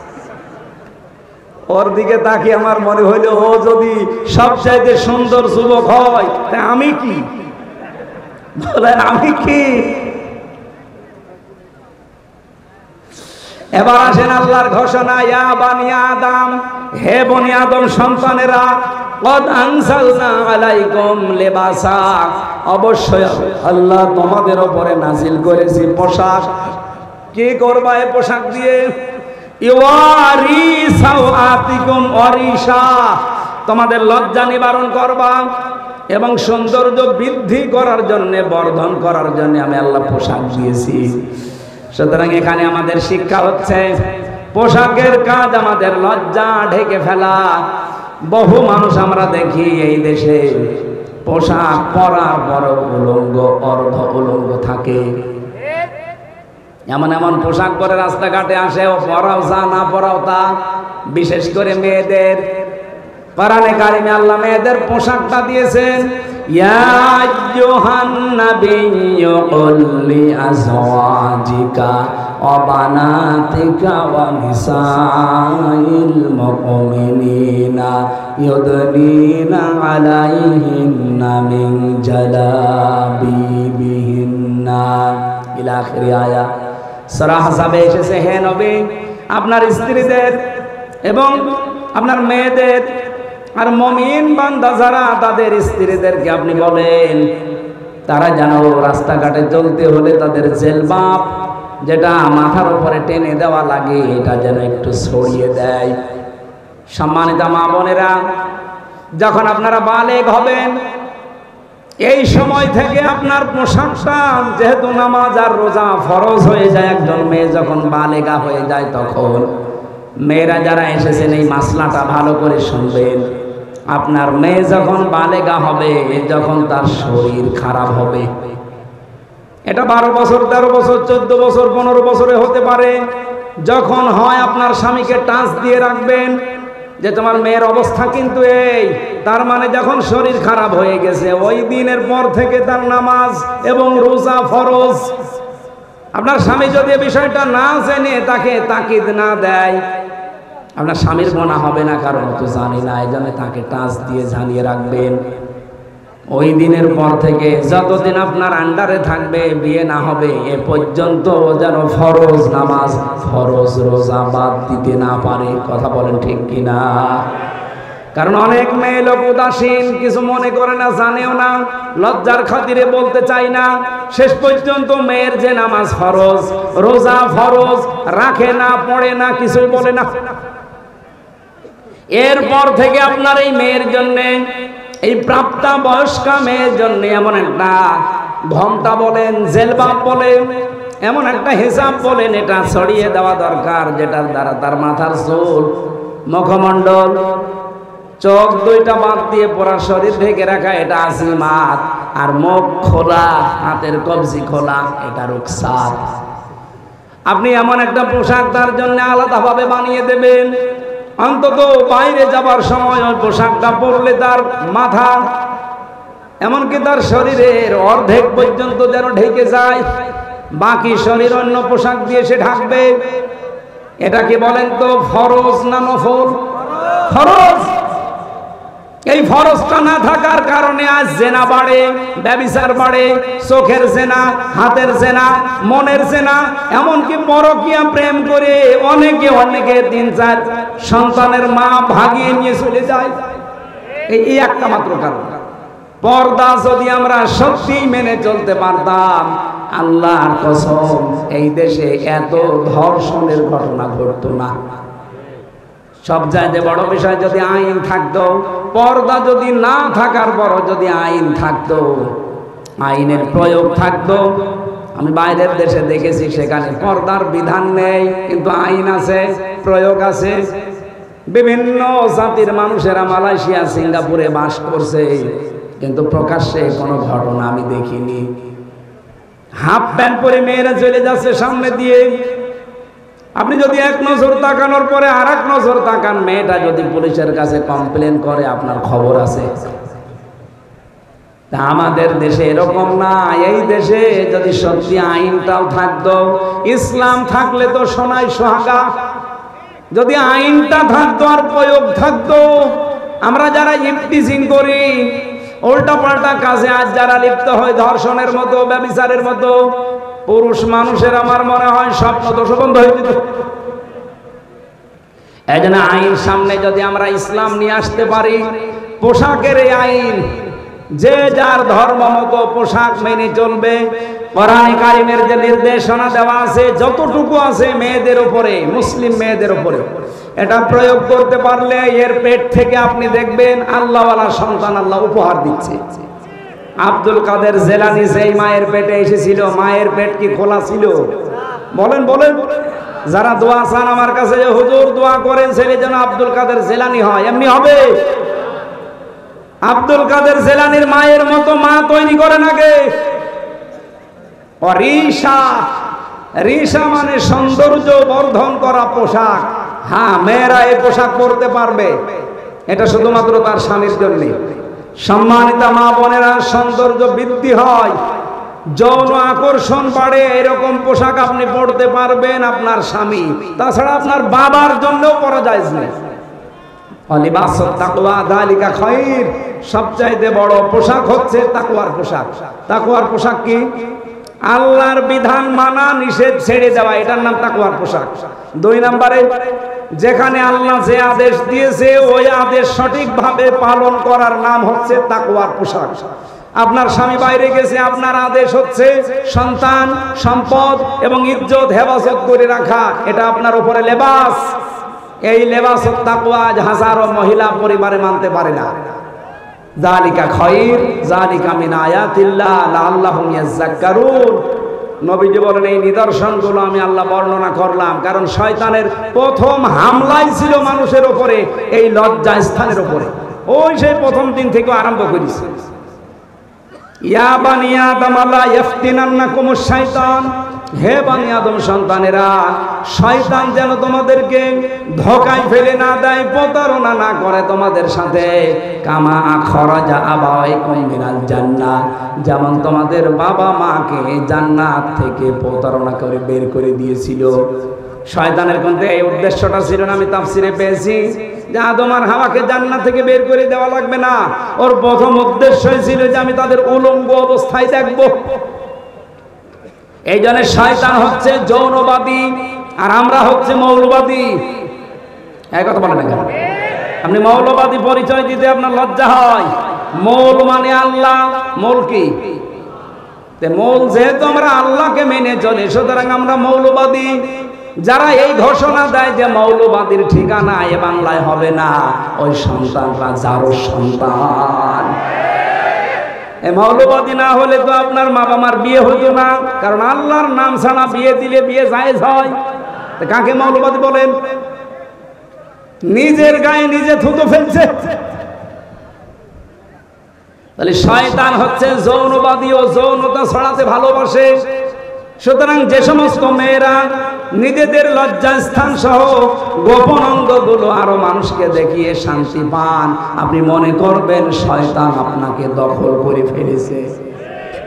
এখন বাড়ি যান, বাড়িতে যাওয়ার পরে যদি দেখেন আপনার স্ত্রীকে সালাম দিলেন আর আপনার স্ত্রী আপনাকে বলছে ওই শুকুরের বাচ্চা, ভালো লাগবে আপনার?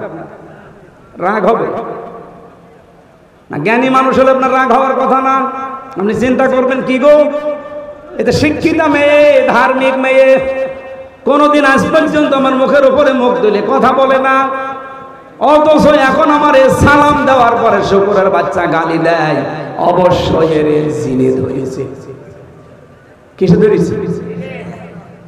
আপনি যখন দেখবেন যে যৌনতা ছড়াতে আপনার ভালোবাসেন, উলঙ্গ অর্ধ উলঙ্গ পোশাক পরতে আপনার ভালো লাগে, আপনি মনে করবেন শয়তান আপনাকে দখল করে ফেলেছে।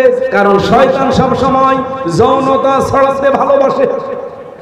আল্লাহ আমাদের হেফাজত করুন, মেয়েদের এমন এমন সন্তান আল্লাহ আমাদের উপহার দান করুন। ফাতেমাতুজ জোহরার পেটে যেমন এসেছিল, কথা বলেন না কেন? আল্লাহ আমাদেরকে আয়াতটা বাস্তব জীবনে, এটা শয়তানের প্রথম হামলা, ও মানুষকে উলঙ্গ করতে চায়। আর দেখেন নভেল, নাটক, থিয়েটার, সিনেমা যা বানানো হচ্ছে সব কি করে উলঙ্গ করা যায় এই বুদ্ধি। আর এগুলো আসতেছে আমাদের দাদাদের দেশ থেকে। ওদের সিনেমার ভেতরে কোন শিক্ষা আছে? ওদের নাটকের ভেতরে কোন শিক্ষা আছে? শুধু উলঙ্গপনা ছাড়া বলেন। ওইটা দেখে দেখে আমাদের দেশেও বানানো হচ্ছে। আর যারা সবচাইতে বেশি উলঙ্গপনা ছড়ায় তাদের নাকি দামও এই দেশে বেশি আছে। যেই কয়টা চলচ্চিত্র জগতে কাজ করে, যাদের পোশাক যত ছোট তাদের টাকা তত বেশি। আমরা আগামীতে এই সিস্টেম পাল্টাবো, কথা বলেন না কেন? পর্দা করে যে সব জায়গায় চলা যায় তার বাস্তব প্রমাণ জাহাঙ্গীরনগর বিশ্ববিদ্যালয়। এজিএস যে মেয়েটা হয়েছে মেঘলা, আয়শা সিদ্দিকা মেঘলা, কে পর্দা নেই তার? আপনি যে বলেন যে না আমি অর্ধ উলঙ্গ না হলে মানুষ তাকায় না, আমারে ভোট দেবে না, দেশে পাশ করলো কি করি? এই পরিবেশ তো এখনো জাহিলি যুগে আছি। ইসলাম আসতে দেন, এ বাংলাদেশকে আমরা মিনি জান্নাত বানাবো ইনশাআল্লাহ। এই আহ্বান রাখছি। আর আমার গলা ব্যথা করছে, এই জন্য আমরা শেষ করে দিচ্ছি। আল্লাহুম্মা আমিন। লা ইলাহা ইল্লা আনতা সুবহানাকা ইন্নী কুনতু মিনাজ জালিমিন। রব্বুল আলামিন চাতক পাখির মতো বসে আছে এরা। 1.5 ঘন্টা কথা বললাম, এরপরও মানুষ যায় না বাড়িতে কোরআন শোনার জন্য। যারা এত পাগল এদেরকে তুমি মাফ করে দাও। এই বিশাল আয়োজন করতে গিয়ে তোমার যে বান্দারা শ্রম দিয়েছে, টাকা দিয়েছে, সম্পদ দিয়েছে, এদেরকে কবুল করে নাও। আমরা যারা অসুস্থ হয়ে পড়েছি আমাদের শেফায়ে কামেলা আজেলা দান করো। জালেমদের জেলখানায় আমরা 3টা বছর শরীরটা নষ্ট করে ফেলেছে ওরা, আমার কণ্ঠটা নষ্ট করে দিয়েছে। আল্লাহ আমি ভিক্ষা চাই কোরআনের জন্য, আমার কণ্ঠ এবং শরীর আগের অবস্থায় ফিরিয়ে দাও। রব্বুল আলামিন এই দেশটা তুমি আবার কোরআনের হাতে তুলে দাও। সারা জীবনের মোনাজাত আমার চর্ম চোখে তোমার কালাম দিয়ে বাংলাদেশ চলছে, এটা একটু দেখবো। সুযোগ হালকা এসেছে, আল্লাহ তুমি সুযোগটা পরিপূর্ণ কাজে লাগিয়ে দাও। দল মত জাতি বর্ণ ধর্ম নির্বিশেষে আওয়াজ উঠেছে, এবার আমরা সংসদে কোরআন চাই। আল্লাহ মোনাজাতটা মেহেরবানি করে কবুল করে কোরআনকে এবার সংসদে তুমি পাঠিয়ে দাও। কোরআনের আইন দিয়ে চললে কেমন লাগে আমরা একবার দেখতে চাই। রব্বুল আলামিন শয়তানের প্রথম হামলা মানব জাতির উপরে অলঙ্কপনা, বাহায়াপনা, অশ্লীলতা ছড়িয়ে দেওয়া। আমরা যেন এই বিষয়ে সতর্ক থেকে আমাদের ইজ্জত আবরু হেফাজত করে চলতে পারি সুযোগ দাও। বারাকাল্লাহু লাকা ওয়া লাকুম ফিল কোরআনিল আযীম। এই জয়পুরহাট জেলার মাটির নিচে যারা ঘুমিয়ে আছে এদেরকে তুমি মাফ করে দাও। আল্লাহ আমার কণ্ঠটা তুমি মেহেরবানি করে ভিক্ষা দাও। যেই চাতালের উপরে কোরআনে কারিমের অনুষ্ঠান এরা সাজিয়েছে, এখানে যারা ব্যবসা বাণিজ্য করে এদের বরকত দান করো। আল্লাহ তাআলা জমির মালিক, তুমি যাকে বানিয়েছো মেহেরবানি করে কোরআনের ইজ্জতে তাকে মাফ করে দাও। তার মা বাবাকেও ক্ষমা করে দাও। তার স্ত্রী পুত্র সন্তানাদি যা দিয়েছো সহি সালামতে রাখো। তখন কার কাছে আজরাইল পাঠিয়ে দাও কেউ জানি না। জীবনের শেষ কথা যেন বলতে পারি, লা ইলাহা ইল্লাল্লাহু মুহাম্মাদুর রাসূলুল্লাহ। আসসালামু আলাইকুম।